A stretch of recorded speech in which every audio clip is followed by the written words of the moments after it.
Latest on the Kavanaugh FBI investigation. How far have agents gotten in the search and what the president has to say? The United Nations General Assembly spent most of last week. We'll break down the biggest events of the conference. And a massive Facebook breach just ahead of the midterm elections. We'll find out what this latest security collapse could mean. This is Talking Points.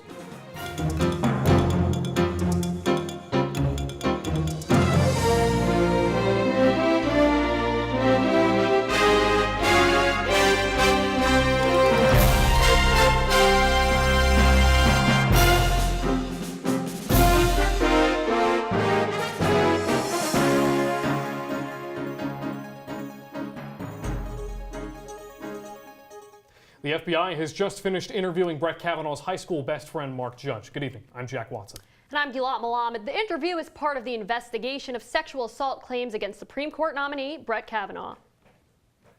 In addition to Mark Judge, the FBI has interviewed Deborah Ramirez, who says Kavanaugh exposed himself to her at a party while they were both studying at Yale. One of Kavanaugh's former classmates at Yale has also come forward. He says that Kavanaugh was a heavy drinker in college. Yeah, the FBI also plans to interview Blasey Ford's friend Leland Kaiser, who was in the House when Ford was assaulted. Senate Judiciary Committee members led by Republican Jeff Flake of Arizona voted to begin the FBI investigation. Committee member Senator Lindsey Graham of South Carolina, however, took a different view on the investigation and its purpose. You sowed the wind. For decades to come, I fear that the whole country will reap the whirlwind. And joining us now to discuss the investigation is Talking Points analyst Gabrielle Caracciolo. Now, Gabrielle, how is this impacting both of the parties?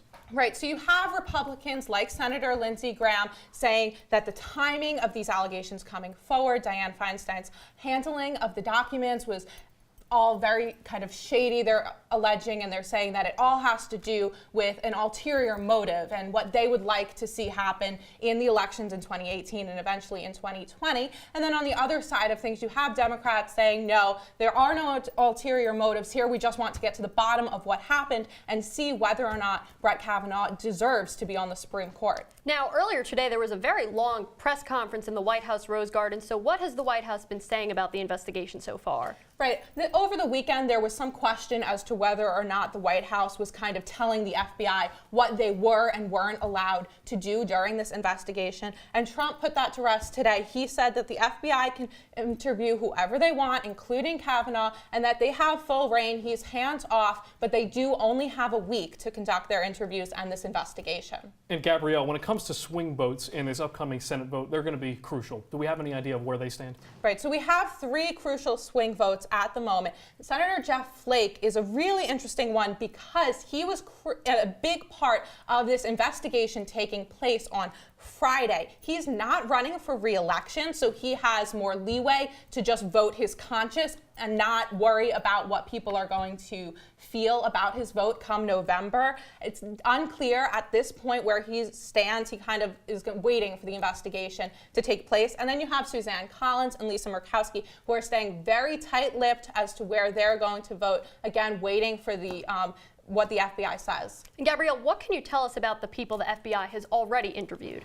Yeah, so today they interviewed Mark Judge, and he is the person that Christine Blasey Ford says was in the room with Brett Kavanaugh during that alleged attack back in high school. That's going to be a really crucial interview for the FBI because if he can't help corroborate any of those allegations, he's a real big point in that story. Right. Gabrielle, thank you for continuously covering this for us. And after the break, the UN General Assembly met last week. We'll break down all the issues. Stay tuned.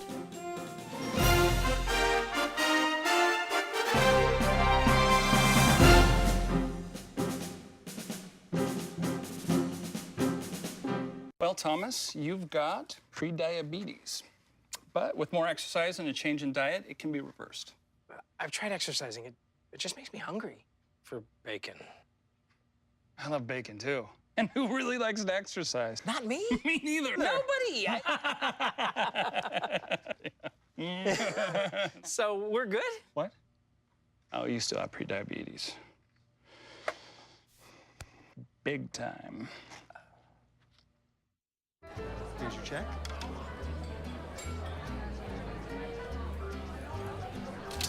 Oh, you got it. You know, since I got rid of my car, I really enjoy walking. Okay. God, no. Getting pulled over for buzz driving could cost you around $10,000 in fines, legal fees, and increased insurance rates. Oh, you're home early. You live with your mom? That'll set your game back a few years. Buzzed, busted, and broke. Because buzz driving is drunk driving. Come on, it's not that hard. My big man fingers are having a problem with these little tiny buttons.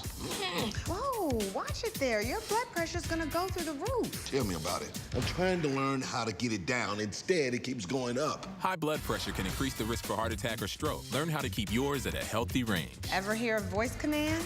Just say text barbershop to 97779. That's not what I said. Just give me that. Now my blood pressure's up.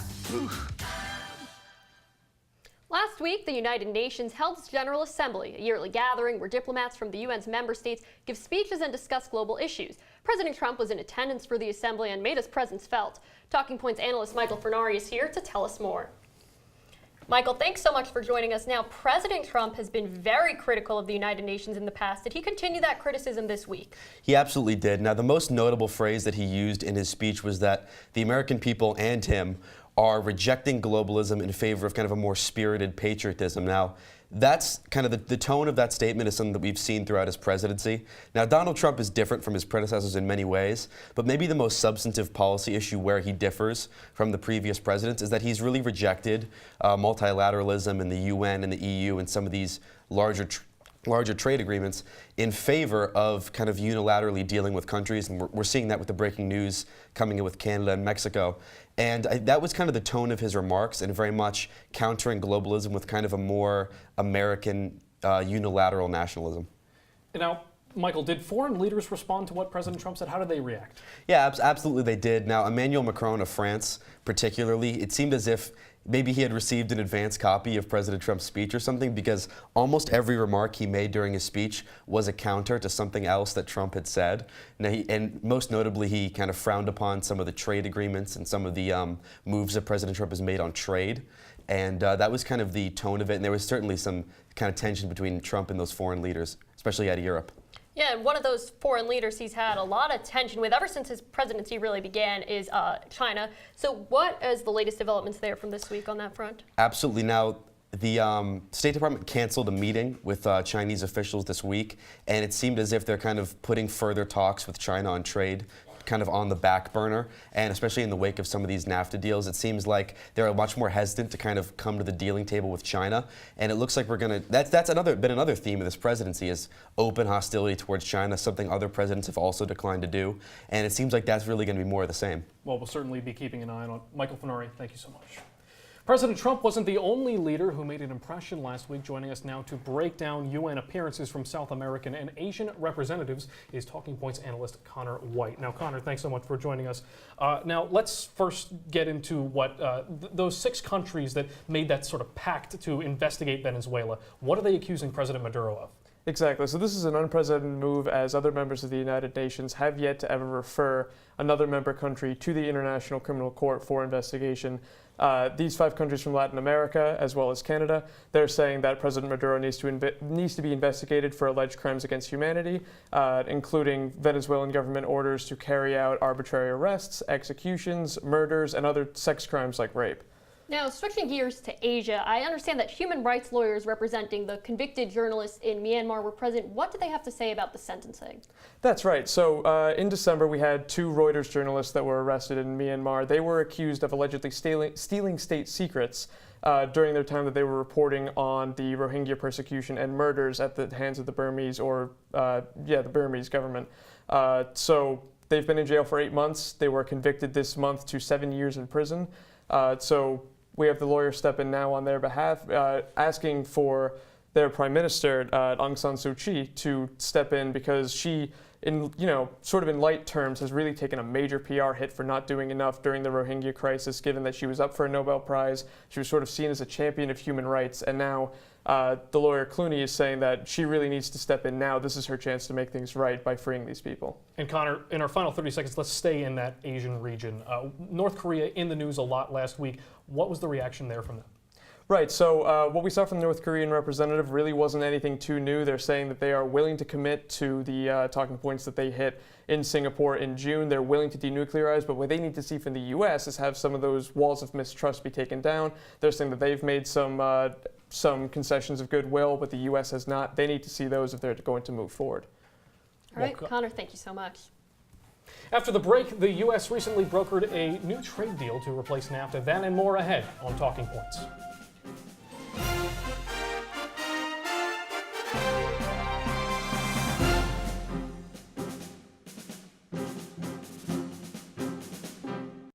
They said I have troll teeth. That my voice sounded like a possessed baby doll. That no one would ever love someone as stupid as me. That I was fat, ugly. Disgusting. The effect of bullying is potent. We will no longer be the silent majority. Now, when you see online bullying, there's something you can do about it. We're gonna take action with the I. I am a witness. I am a witness. I am a witness. I am a witness. I am a witness, and so are you.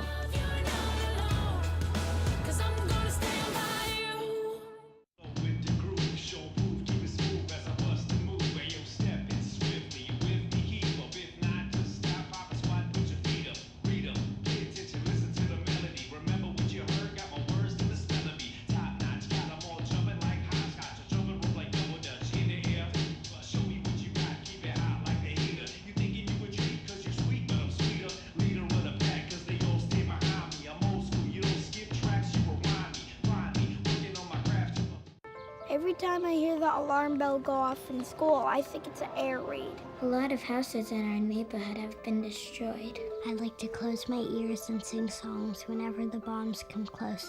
I'm worried our new neighbors won't like us. But I know it's all gonna be worth it. I just want my family to be safe. But these are not my words. These are not my words. These are not my words.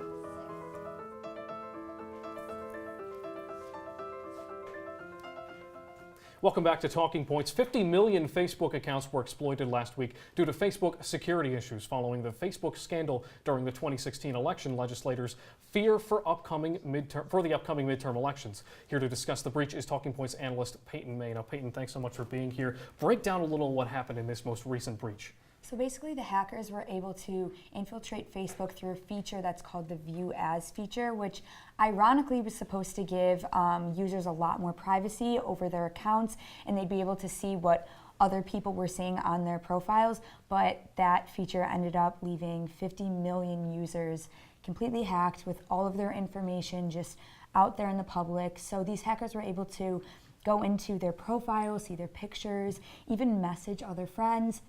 And then off of that, they were able to see other apps that Facebook was connected to. So this was the biggest hack that Facebook has had in their 14-year history. It was a huge deal, but Facebook did take precautionary measures right away. They notified authorities, and along with that, they actually changed the tokens of 90 million different users just as a precaution, since they weren't sure if it was more than 50 million. They just went up to 90, so it was a huge deal.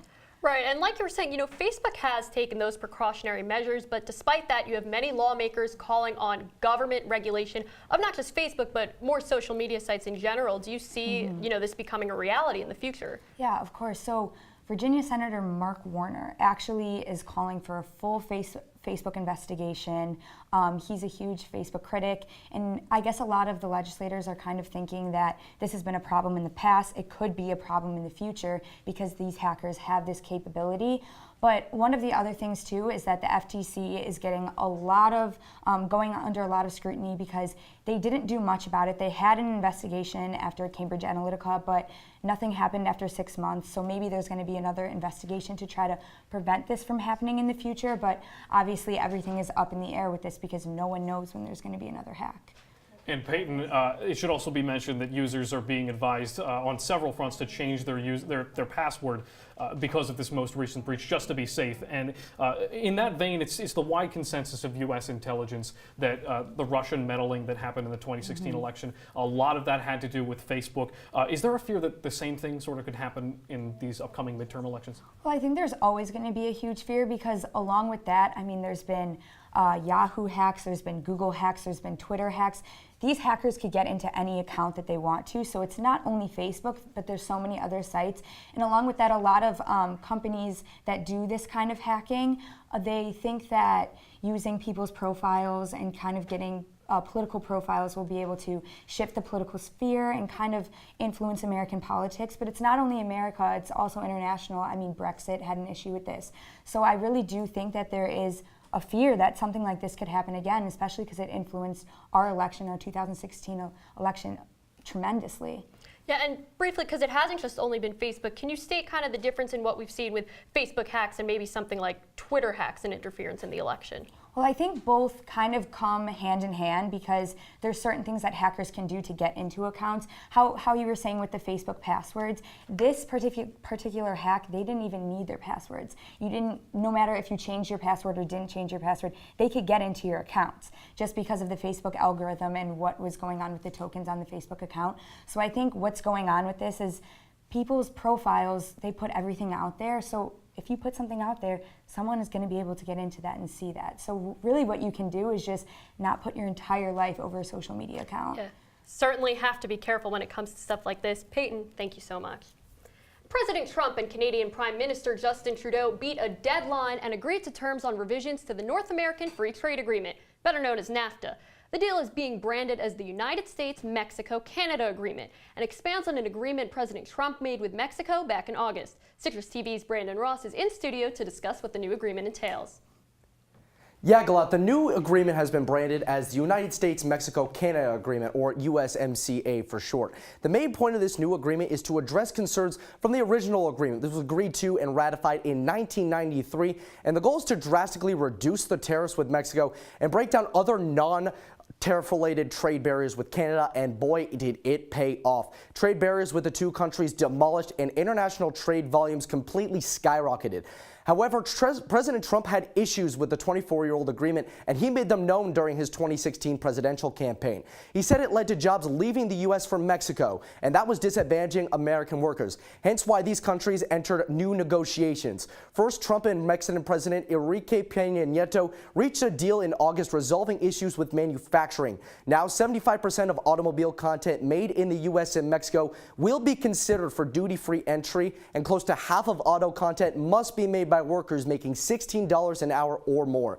But there were several sticking points left to resolve with Canada, and there was a deadline. The deadline was actually at 12 a.m. this morning. The goal was to reach and pass a new agreement before Peña Nieto leaves office on December 1st. In order for that to happen, a deal needed to be submitted to Congress before the clock struck midnight, and thankfully Trump and Canadian Prime Minister Justin Trudeau agreed to that pact last night, just hours before the deadline struck. It gives U.S. farmers more access to Canadian dairy markets and keeps a trade dispute resolution mechanism that Canada didn't want to scrap. The mechanism was known as Chapter 19, and it seemed like maintaining it was a cause that Canada was prepared to die on. But the two leaders agreed to keep it in place under a new title, and now the next move is for every country's legislature to pass this act. There likely would have been significant Democratic opposition if Canada didn't get involved before the deadline. Many Democratic senators said they would absolutely refuse a deal that did not include Canada. And Trump said he would not be afraid to send a deal that only included Mexico if a deal with Canada could not be reached.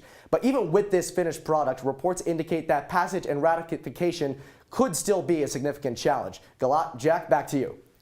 All right, thanks so much, Brandon. And coming up, Talking Points correspondent Anthony DeBundo has the latest national election news. Stay tuned.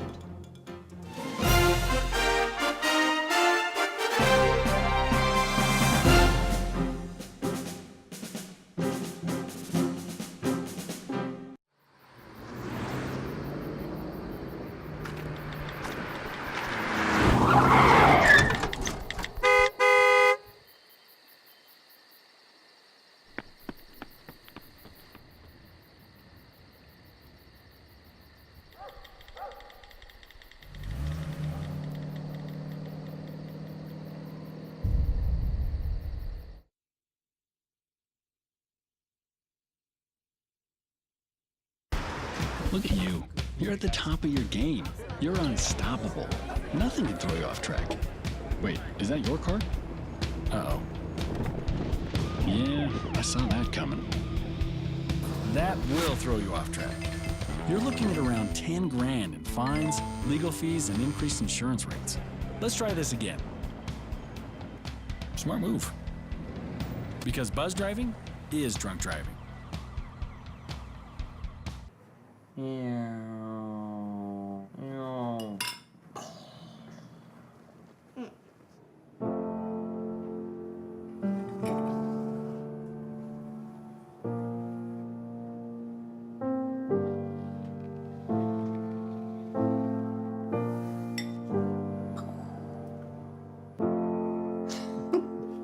aarp.org/caregiving for information on how to provide even better care for the person who wants to care of you. Welcome to Talking Points election coverage. I'm Anthony DeBundo. Tonight we'll be discussing the Tennessee Senate race. Donald Trump won Tennessee by 26 points in 2016, and 2 years later, Republicans have a fight on their hands to hold on to this Senate seat. Incumbent Senator Bob Corker announced he would not seek re-election last year, leaving an open seat in this deep red state. Two candidates have emerged, both with big name recognition. Phil Bredesen, a Democrat, is the former governor of Tennessee. He first won re-election to governor in 2002 and was easily re-elected in 2006, winning every county in the state. For the Republicans, all eyes are on Congresswoman Marsha Blackburn. She currently represents the 7th Congressional District, a reliably Republican rural area in the western part of the state. Blackburn has served in the House since 2002, but many within the Republican Party have been skeptical of her candidacy. They were concerned she may not be able to win statewide. That's why Republican officials tried to convince Corker to change his mind and serve one more term. He chose not to. State Republicans also tried to persuade sitting Governor Bill Haslam to run, but he also declined. Now, Bredesen has an opportunity to pick up a seat most Democrats wouldn't even have considered a competitive race before Corker's retirement. Bredesen is a former mayor of Nashville and has been described as a moderate Democrat. During his time as governor, he questioned the Affordable Care Act multiple times, though ultimately supported it. Recent polling trends suggest that Bredesen may be stuck in the mid-40s, while Blackburn has caught up after consolidating the Republican base post-primary. The last 4 polls released in this race suggest that pollsters are having a tough time polling it. The 2 polls have shown with Bredesen with a 2 and a 5-point lead, while 2 other polls have shown Blackburn with a 3 and 4-point lead. The pair had their first debate last Tuesday, and in that debate, Bredesen criticized Blackburn, calling her a Washington insider who's responsible for the excessive partisanship in Washington. She tried to align him with other Senate Democrats, warning that Bredesen would be supporting Minority Leader Chuck Schumer. Bredesen countered this by saying he would not vote for Chuck Schumer or Nancy Pelosi for leadership positions if elected.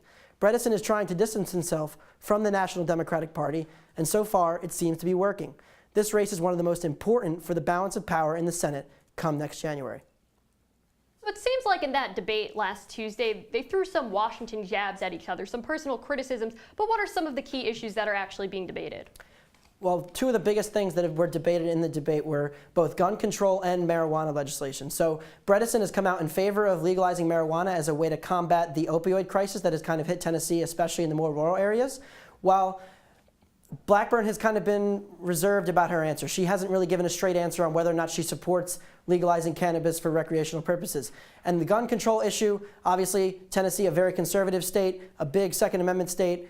Bredesen has been very careful with how far to the left he goes on gun control. He's made sure to stay in the middle, saying, yes, I support the Second Amendment, but I also support background checks and more stricter gun laws in certain ways. While Blackburn has obviously come out and has, as a voting member in Congress, has voted against every piece of gun legislation that's tried to get through the House.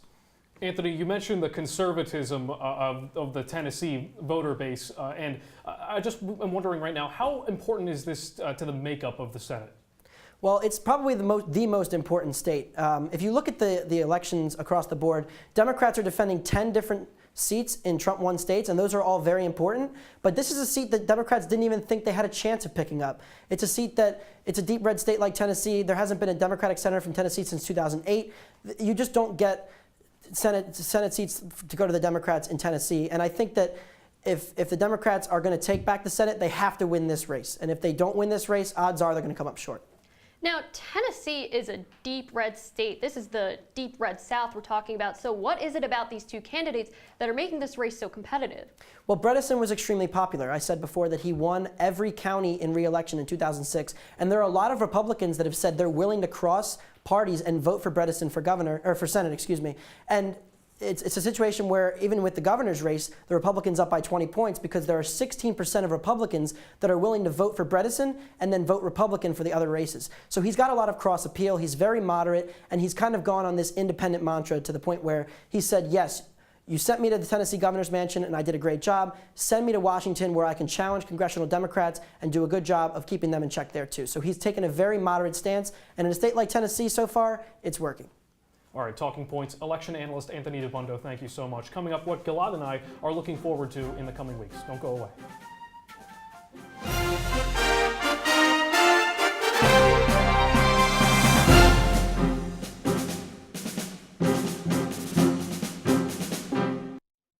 Patriotism. It inspires passionate debate and it's worn like a badge of honor with good reason, because it means love and devotion for one's country. But what really makes up this country of ours? It's the people. To love America is to love all Americans. This year, patriotism shouldn't just be about pride of country. It should be about love. Love beyond age, sexuality, disability, race, religion, and other labels. Because love has no labels. Patriotism. It inspires passionate debate and it's worn like a badge of honor with good reason, because it means love and devotion for one's country. But what really makes up this country of ours? It's the people. To love America is to love all Americans. This year, patriotism shouldn't just be about pride of country.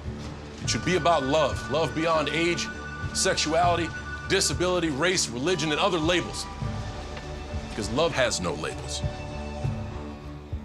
Welcome back to Talking Points, and for more on the investigation into Supreme Court nominee Brett Kavanaugh, we bring back Gabrielle Caracciolo. Now, Gabrielle, is there any indication that the FBI will announce the results of this week-long investigation? So actually, just this evening, we have Senate Majority Whip John Cornyn saying that he believes that the FBI is going to need to bypass normal procedures. Normally, with these investigations, it's held very closely. Only a few senators and the FBI would know the results of the investigation. But because of the nature of this very public hearing that we had last Thursday and all of the public nature of this confirmation process, he's saying that the Senate needs to bypass normal practices and let the public know the results of the investigation. Yeah, certainly some extraordinary circumstances that we're working with here. Gabrielle, thanks so much. Thank you.